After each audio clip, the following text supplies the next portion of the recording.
Hey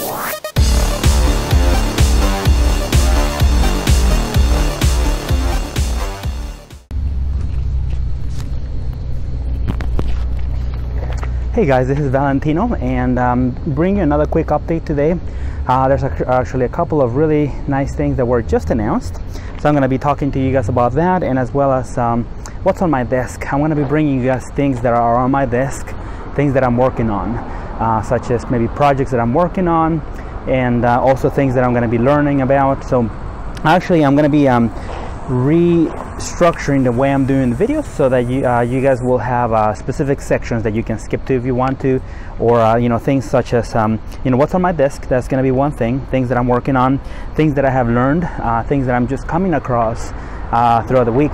And a very good way of staying on top, you know, up to date on those things is going to be to follow my Snapchat, because I have Snapchat all day. Whenever I see something, I learn something, I immediately will Snapchat that, and you guys could get kind of a quick insight of what I'm doing, you know, whether I'm dealing with you know, camera equipment, testing out equipment. Sometimes all those smaller updates I don't show them on videos because they're not as they don't have enough content to be making a whole video about that. So, but I'm going to be sharing that, of course, on Snapchat. So make sure that you guys follow my Snapchat. I'm going to put my information right here, so you guys could just scan that in and follow me there on Snapchat.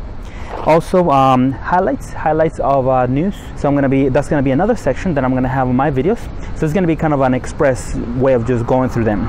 And then trends, any trends that I find on the video, film industry or photography gear industry. And finally, the quote of the day. I'm gonna put that at the end. So make sure that you guys stay until the end of my videos, so you can read the. It's gonna be a motivational quote of the day.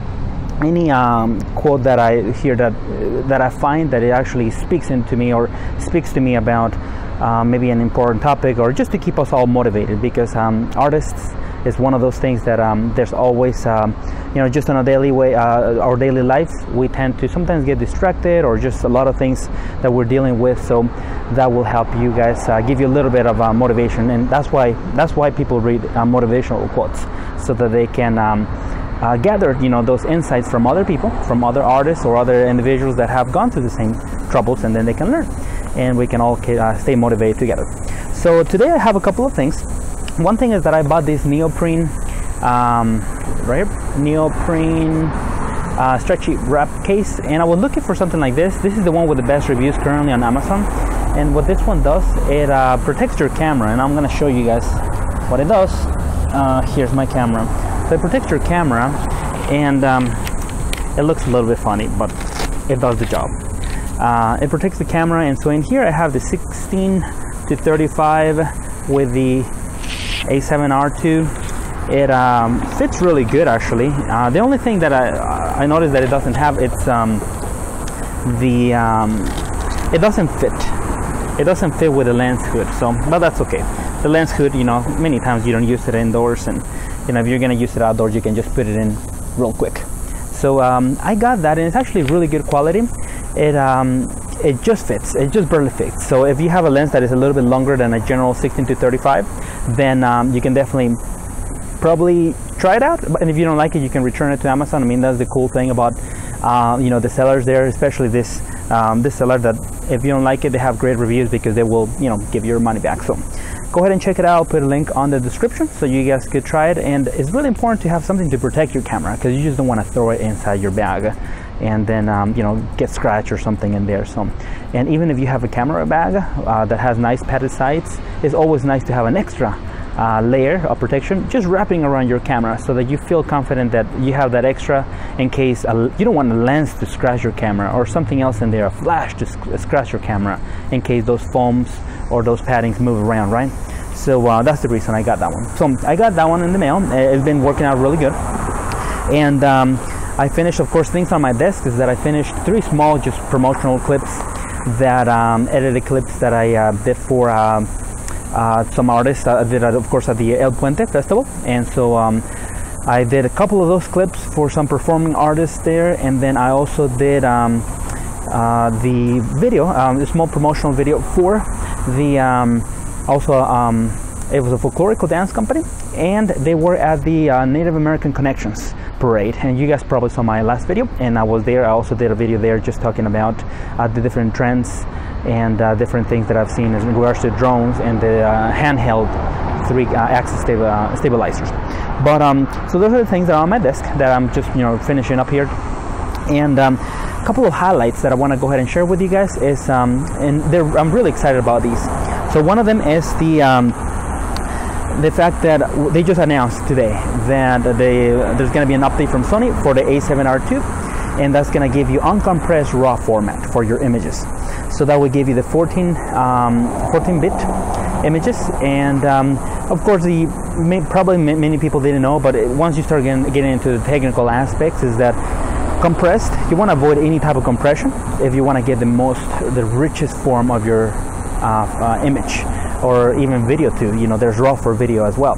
So you want to go ahead and get the most out of the sensor. And so there were a couple of compression type of areas where they compressed Sony files. That's kind of a little bit of a complaint that was going around, that they weren't true uncompressed, true RAWs, such as you were used to on Canon. The Canon that I had, it was completely just RAW.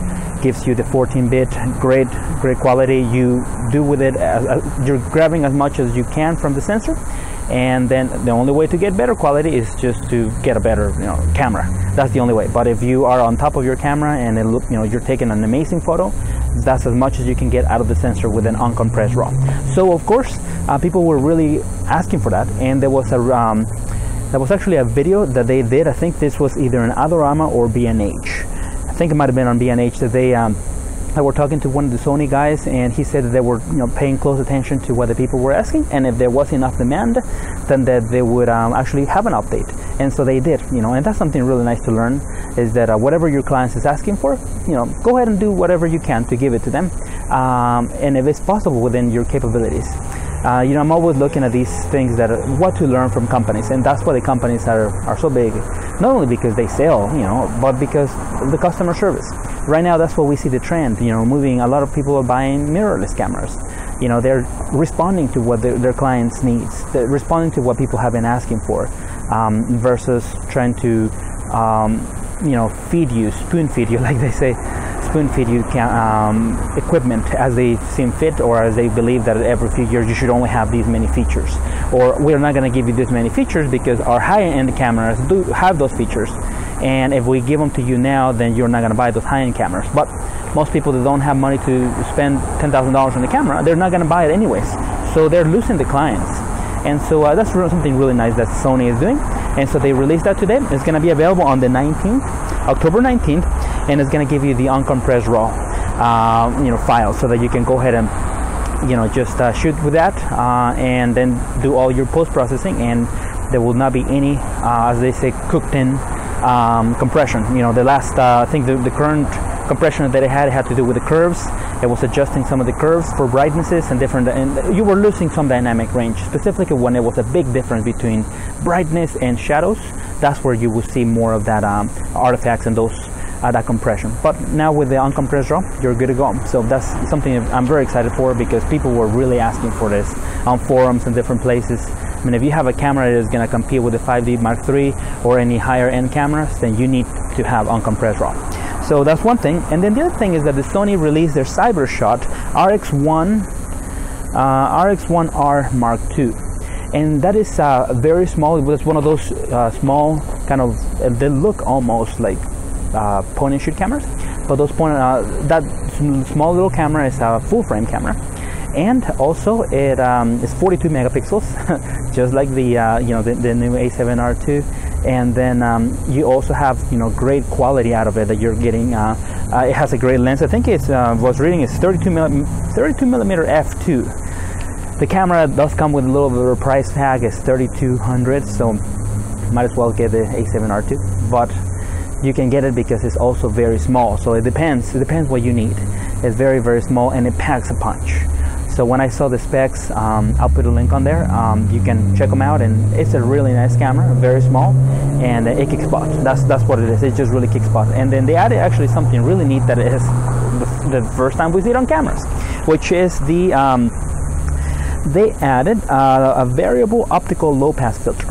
So what this is is that you can actually, instead of buying a camera that has a low pass filter, and just quick explanation for those that might not be familiar with low pass filters, is that low pass filters, so what it is that when you have an image, if you have a pattern of lines, the specific patterns that go against the frequency of your sensor, and again you're going to get that in photography, in digital photography, is that you're going to have more array, and you're going to have these, you've probably seen people that are wearing maybe a shirt with lines, and then in camera it looks like all the lines are moving, vibrating, so that's more array. And so cameras generally have, many cameras will have a low pass filter to go ahead and kind of blur that out. It kind of blurs the data, the image that comes into the sensor, and that's why you have low pass filters. But for some of the higher end work, some photographers don't want that. They want it as natural as possible, and so for that reason we have cameras with no low pass filter. So this camera is not going to have they're actually going to have a variable low pass filter that you can turn on and turn off. And it was really cool because the technology that it has says that it applies voltage to a liquid crystal layer, and that determines the amount of filtration that you need. So you have your off, your high, and I think your normal settings, and it will apply the low pass filter respectively. And that is really cool because now you can have a camera that you can try a picture with no low pass, try another picture with low pass, and depending on the situation, you can have one with no array and maybe a little bit more blurry. It's not very noticeable until you start really zooming in, and then or one with the moire, it might maybe, but you'll have perfect image quality there. So that's the nice thing, and I really look forward to either an upgrade on the A7RII if they have it, or their other cameras, and because that's going to be really, really neat. But I think that's actually hardware, so as they say, it's probably going to be in the future cameras. And that's going to be something I'm really excited for, because generally you would have to choose one or the other, and again Sony is responding, because you don't want to have your clients split their heads, open trying to figure out which camera I'm going to buy. You want to just give them the options, and the more you give people the options, the more you can empower them to be creative. And that's really what photography is all about, and that's what companies should aim. That's what should be their goal. So I just wanted to go ahead and share that with you guys. That's going to be available November 5th. And so I'm going to put a link. Check it out. It's a great camera. It is going to be more on the professional range because it's 3200. It's just like the higher end cameras. Small camera, some more form factor, but I think it's going to really be an amazing camera for any production that wants to add it on.